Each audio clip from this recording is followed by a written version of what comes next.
Churchill debut was a rough day for us because I hadn't run a 2-year-old at that point, and he was my best one. I wanted to get him out there. And if he doesn't run big, the year looks pretty bleak with the rest of them. But it's a good field of horses, going 5/8 a mile, and he's on the inside. He breaks decent, but he's running up the inside. Another horse comes down on top of him, clips heels. He stumbles, goes all the way to his nose. I don't know how he didn't fall all the way down. Robbie Alberado's jock falls off, breaks his arm. He pulls his shoe off. He gets up, runs down the horse in 58 and change, gallops out to the outrider, pulls himself up and doesn't get hurt. But there were some hairy moments there watching the reins dangling, knowing he could put his foot through at any time and send himself head over heels. But he came back great. It's a long period of time between that race and when you got to wait for it to prove what your horse can really do.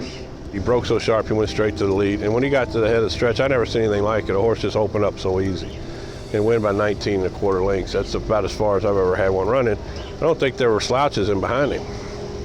So we proved how good he is, and then he had to prove that he could do it at the highest level in around 2 turns. So we take him back to Churchill for the Iroquois in September, which has worked out well for us as a 2-year-old race going into the Breeders' Cup. And he beat a strong field that day. I thought he ran a beautiful race.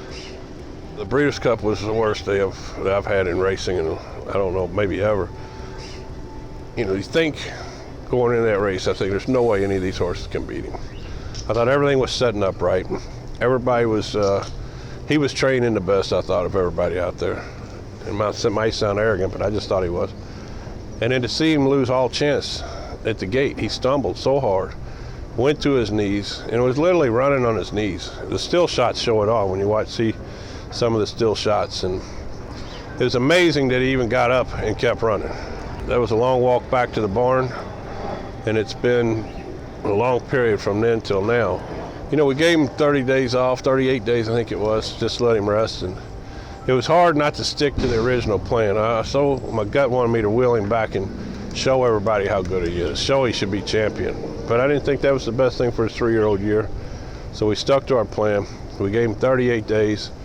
And we brought him down here, and he's done super. I mean, every day he's gotten a little bit better, a little bit stronger, and seems like he's getting ready to peak for a peak performance next weekend.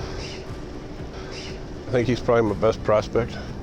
I've had a lot of good ones, like you say, and I've had a few great ones. I always had Kitten's Joy was my gold standard of the best horses I've had. And, you know, Shackleford was a fine horse, and there's been a bunch, and not this time. I thought was my best 2-year-old I'd ever trained, and he got hurt in the Breeders' Cup in California.